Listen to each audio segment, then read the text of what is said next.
Welcome to Whisperwood Stories. Today, we read a story from Library of Shadows by Quinn. Let's begin.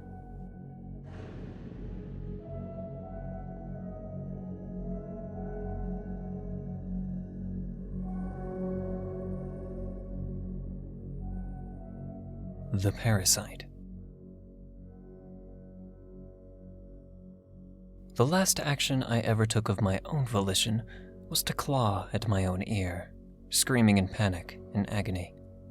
The parasite had waited until I was asleep to make its move. By the time I woke up, it was far too late to keep it from burrowing deeper. I have since given a great deal of thought to various ways I might extract the parasite, but such thoughts are purely for my own entertainment. I'll never have the chance to put any of them into action. I always imagine the parasite as resembling a worm under an inch in length, curled into the spiral of my ear. I can envision it having affixed itself to the wall of the cochlea, extending tendrils through it and into my brain. I no longer feel it there, but its presence is undeniable. I know this because since that painful morning, I have lost all control over my body. I am little more than a passenger, watching powerlessly as the parasite dictates my every action. At first, the strangest thing about my new situation was how little changed. The parasite was apparently content to resume my daily routines, acting how I would have on my own. I do not know how it knew where I work.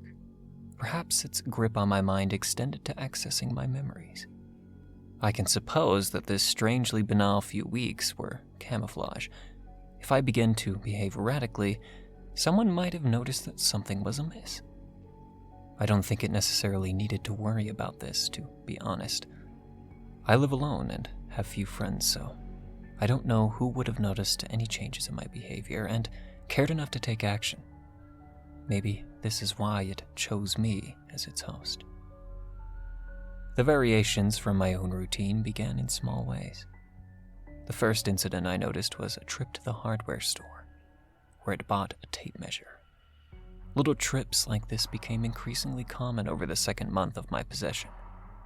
It never visited the same store twice, and it never bought more than one or two small items: duct tape, scissors, zip ties, a raincoat, gloves.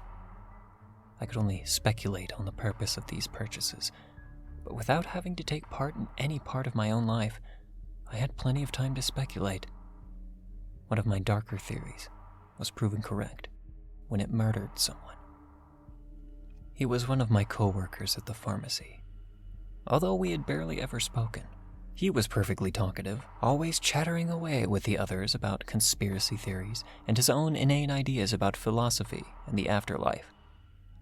As a human, I was too much of an introvert to ever react to him much, so I suppose he found me boring. One Saturday, at the end of a particularly tiring shift, the parasite stayed on the clock just long enough to see him leave, then discreetly followed him out of the building. He lived close enough that he commuted by foot rather than car, walking along the edge of the woods towards his neighborhood. He had his headphones in, so he was completely oblivious as I crept up behind him. The moment he became aware of my presence was when the scissors pierced the side of his neck. He tried to speak, or perhaps to scream, but no voice came to him, instead merely opening and closing his mouth like a suffocating fish. He slumped to the ground, bleeding onto the gravel of the path, and I quickly pocketed the scissors and went on my way as if nothing had happened.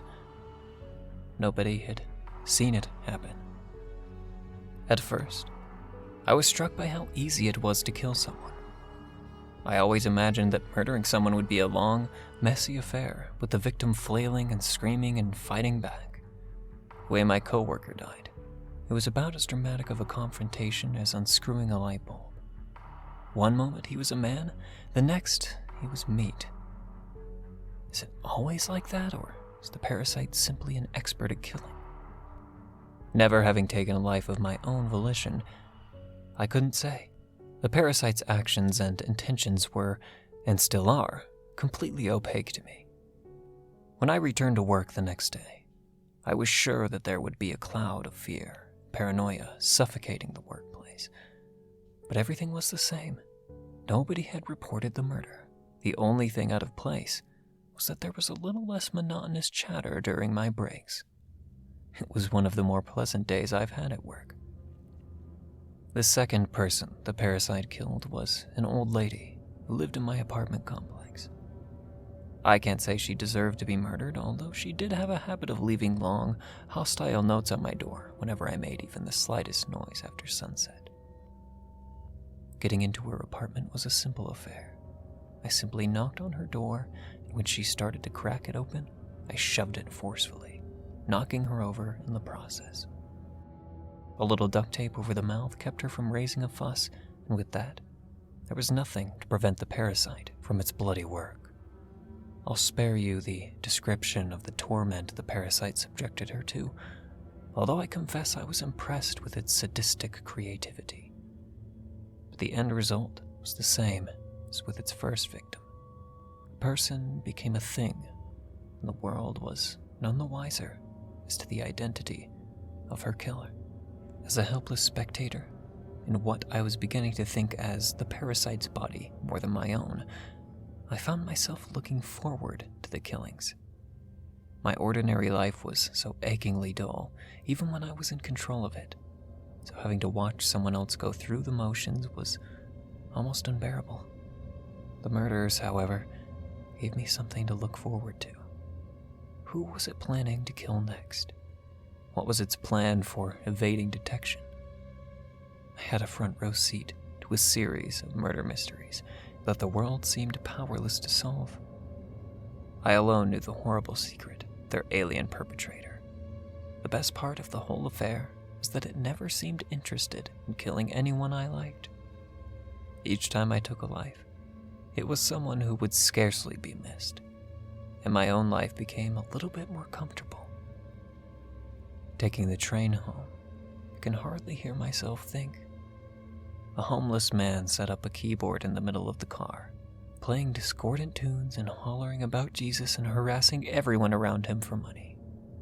Each time his keyboard's digital parody of a pipe organ plays another shrill chord, it's like an ice pick in my brain. If only this person would disappear, I'd be able to enjoy my commute in peace.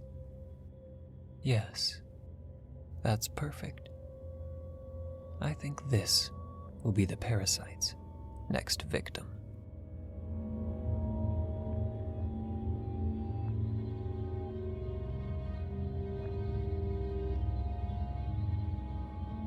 Thank you for listening to Whisperwood Stories. If you enjoyed, don't forget to comment, like, and subscribe down below.